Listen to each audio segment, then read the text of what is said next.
আজকে শুনে যান, শিখে যান, দেখবেন জীবনে যেদিন ভালো হতে চাইবেন আপনার জানা থাকবে যে আপনি কিভাবে ভালো হবেন। যেদিন আপনার মনে হবে আল্লাহর ক্ষমার দরকার, সেদিন আপনি জেনে যাবেন কিভাবে ক্ষমা পায়। যদি আজকে এই মাহফিল মনোযোগ দিয়ে শুনেন, আরে হ্যাঁ, আমি চলে যাওয়ার পরে এই মাহফিল চলে যাবে না তো, কারণ আমি কোনো কিস্সা কাহিনী বলতেছি না, এখানে কোনো গল্প উদাহরণ দিচ্ছি না, সূরা নূহ পড়ে শোনাচ্ছি। কি পড়ে শোনাচ্ছি? আর আপনার ঘরেও এই কোরআন আছে, এই সূরা আপনার ঘরেও আছে, যখন মর্জি পড়ে নিজেকে সংশোধন করে নিয়েন। খুব সুন্দর আলোচনায় আসছেন। আর আমি দীর্ঘ অনেকদিন পর সূরা নূহ নিয়ে আলোচনা করছি, দীর্ঘ অনেকদিন পর।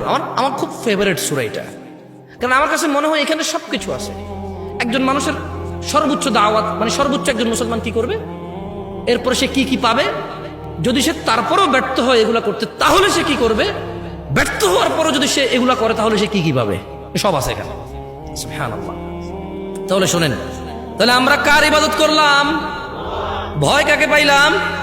অনুসরণ কাকে করলাম?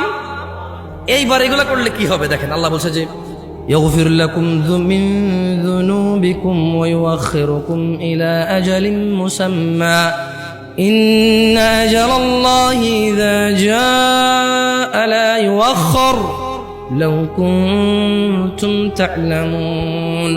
ও আমার জাতি, ইবাদত করো আল্লাহর, ভয় করো আল্লাহকে এবং রাসূলের অনুসরণ করো। যদি তোমরা এই তিনটা কাজ করো, আল্লাহ তোমাদেরকে ক্ষমা করবেন। সুবহানাল্লাহ।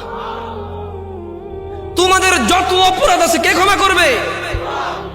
ওয়া ইউআখিরুকুম ইলা আজালিম মুসাম্মা। তোমাদেরকে তিনি এই যে অপরাধগুলো করে ফেলেছো, যদি তোমরা এই অপরাধী তোমরা একেবারেই তোমরা আল্লাহ দ্রোহী, আল্লাহর এবং তার রাসূলের কোনো কথা মানছো না, এবার শুধু আল্লাহর ইবাদতটা করো, আল্লাহকে ভয় করো, তাহলে আল্লাহর নবী বলছে যে আল্লাহ তোমাদের অপরাধ ক্ষমা করবে। ওয়া ইউআখিরুকুম ইলা আজালিম মুসাম্মা, এবং তোমাদেরকে তিনি একটা নির্দিষ্ট সময় দেবে, মানে তিনি তোমাদেরকে হায়াত দেবে, বাঁচায় রাখবে যাতে ভালো কাজ করতে পারো।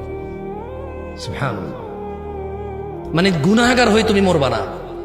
আর কি লাগবে? একটা মানুষ গুনাহগার হয়ে মরবে না, সে আল্লাহর ইবাদত করবে, আল্লাহকে ভয় পাবে, রাসূলের অনুসরণ করবে, তাহলে আল্লাহ তাকে সময় দিবে, অবকাশ দিবে, নির্দিষ্ট একটা সুযোগ দিবে যাতে সে ইবাদত করে আল্লাহ প্রিয় হয়ে পৃথিবী ত্যাগ করতে পারে।